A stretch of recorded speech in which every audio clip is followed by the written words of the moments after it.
"You worthless Captain Rourke!" The words slipped from Clara Dupree's mouth before she could stop them. Rourke's hand froze on the handle of her father's wheelchair, then, with a snarl, he shoved.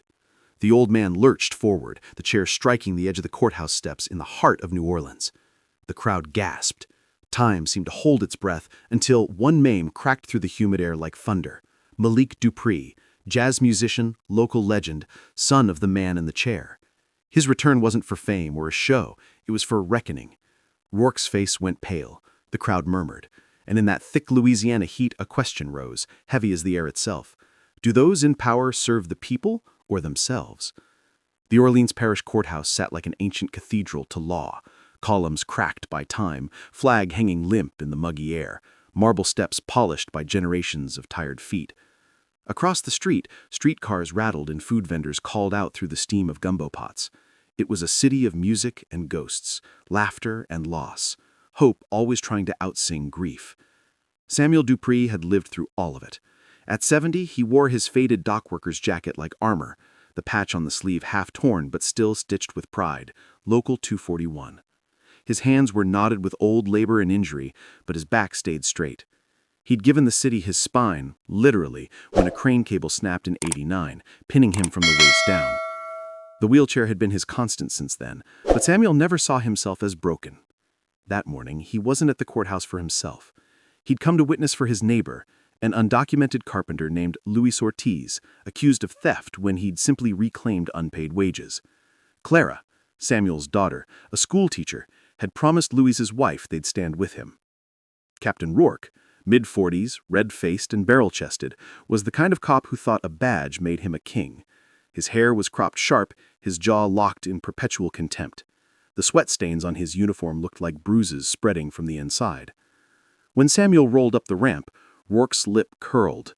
He remembered Samuel Dupree, the man who had spoken out at a town hall meeting after Katrina, calling out the city's corrupt rebuilding contracts.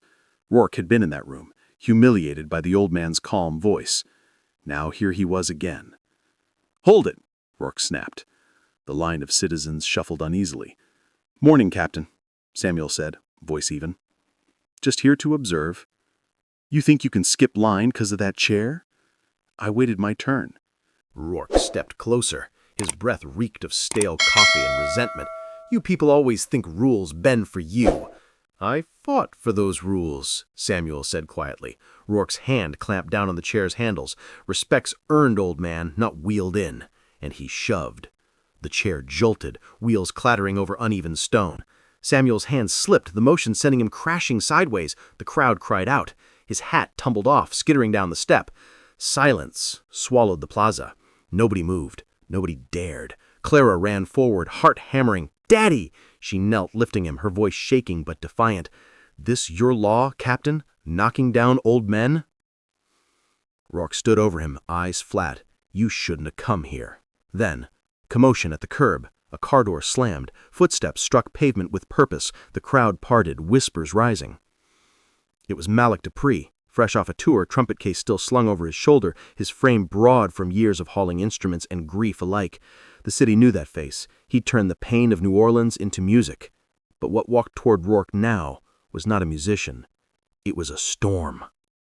"Who touched my father?" Malik's voice carried like a low brass note through the square. Nobody answered, but everyone looked at Rourke. Malik's jaw flexed. He helped Samuel upright, set the hat back on his head. Samuel's voice was soft but steady. "He pushed me, son, for no reason." Malik turned. His eyes, dark as the Mississippi at dusk, locked on Rourke.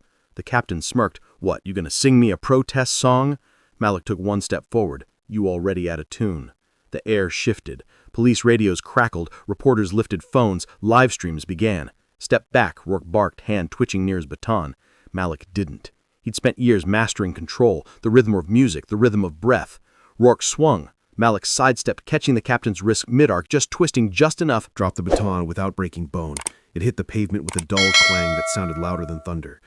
The crowd erupted. Shouts, phones flashing, chants of "Dupree! Dupree!" "Arrest him!" Rourke yelled, clutching his wrist, but his men hesitated. The eyes of the crowd and of every recording phone pinned them still. A voice boomed from the steps. Special Agent Ramirez of the Federal Civil Rights Division, flanked by uniformed marshals. Captain Rourke, you are under federal investigation. Any officer following unlawful orders will be charged as accomplice. Shock rippled through the ranks. Shields lowered. For the first time, Rourke looked uncertain. Then rage. He lunged for his sidearm. Gasps split the air. Clara screamed. Samuel's hand reached out, but Malik was faster. He locked Rourke's arm, pivoted, drove it toward the ground. The gun fired once, the shot cracking against the courthouse wall. No one hit. Rourke collapsed, face pressed into wet grass, Malik's knee holding him there. The crowd roared. Reporters surged forward. The chant grew louder. Justice! Justice! Samuel wheeled closer, eyes burning. Look at him, son. That's what power without conscience looks like. And this, he gestured to Malik, calm, unbroken. This is what strength means. Malik's breathing slowed. He let go. Agents moved in, cuffing Rourke. The mob erupted. Cheers, tears, raised fists. Ramirez faced the cameras. Tonight, New Orleans saw the line between tyranny and justice. Let the record show. The people stood tall.